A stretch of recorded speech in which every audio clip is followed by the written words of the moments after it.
How did you get into pushing out your first line of apparel? Like the drops you do, when was the first one? It was really just one piece and I texted my friends if they wanted to buy it. That's kind of how the brand started. So it was very organic and natural.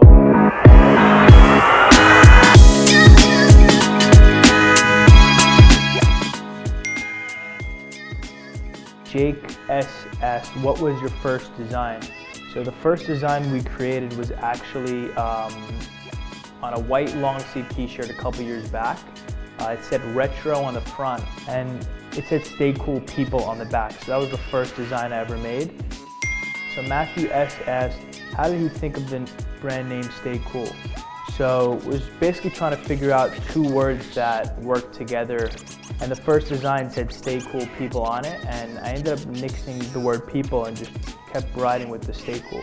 Francesca JS, what are some tips and advice you can give on finding and establishing a relationship with a good manufacturer?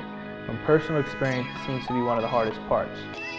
So it's definitely not easy finding the right manufacturer and the right company that works for you. I think research is the most important thing to do before getting involved with a manufacturer. It's definitely a ton of trial and error. It took me a lot of years to figure out who I should work with for what specific products. Jenna WS, which is his personal favorite design he made?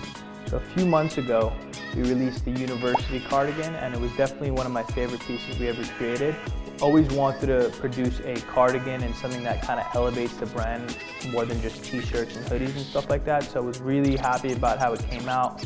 Aaron JS, any plans to market Stay Cool out west? I'm trying to think as big as possible and my mind's open to whatever. So looking to expand wherever we could pretty much is the answer to that. Christopher CS, what new merch are you planning to release? So we're working really hard on our summer collection, which should be dropping in a few months. It features a ton of new pieces that we never released, and it's going to be really amazing. So Jill DS, what was the hardest part about starting the brand? I would say the hardest part in the beginning, to be exact, was building the customer base and building a following. So Drew CS, how did you get into pushing out your first line of apparel? Like the drops you do, when was the first one? So the first drop we did was, I think, in 2014. It was really just one piece and I texted my friends if they wanted to buy it. That's kind of how the brand started. So it was very organic and natural. And over time, as the following grew, we did more structured drops, but the first official drop was just one t-shirt, I would say, to my friends. Clay TS, where do you get your creativity from? Great question. I don't think there's one specific place where I get it from. I feel like keeping my mind open and trying to stay inspired and looking for inspiration is really where the creativity flows from. Thinking outside the box really helps as well. Lil AS, how do you come up with the designs? What's your inspiration? There's definitely a lot of back and forth with our design team regarding how we're creating the designs itself. So there's not one thing that we're inspired by when creating designs. It's kind of like compiling a bunch of different assets and reference and kind of putting that all together to create one design. Alaya HS, was there ever a point where you felt that your business wasn't going to succeed?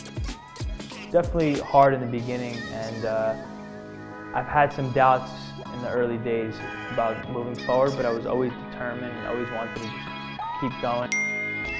Blake M asked, what advice would you give young people that want to start their own brand?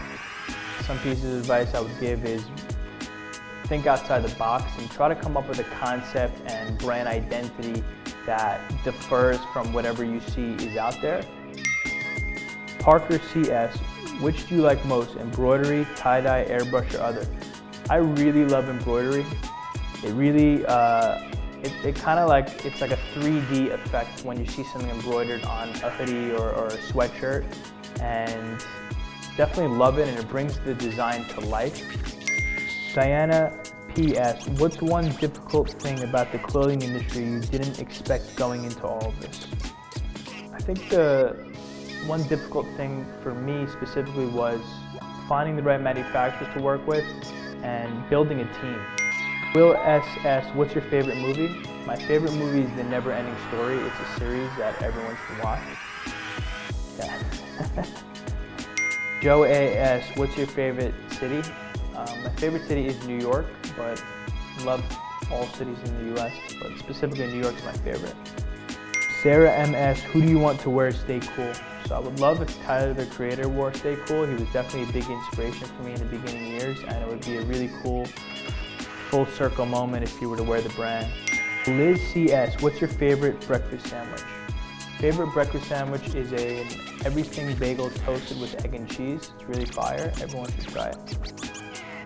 The Dave MS, what's the most exciting thing that's happened in the most recent years while working on the brand?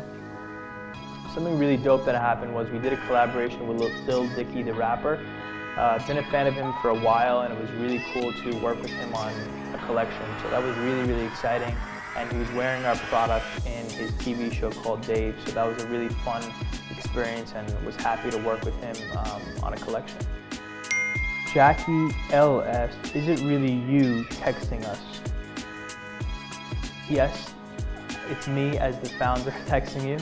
I'm answering all of the questions, and I really get happy to engage with you guys. Chris P asked, would you rather wear Air Force Ones or Club C's for the rest of your life? The answer is Air Force Ones for sure.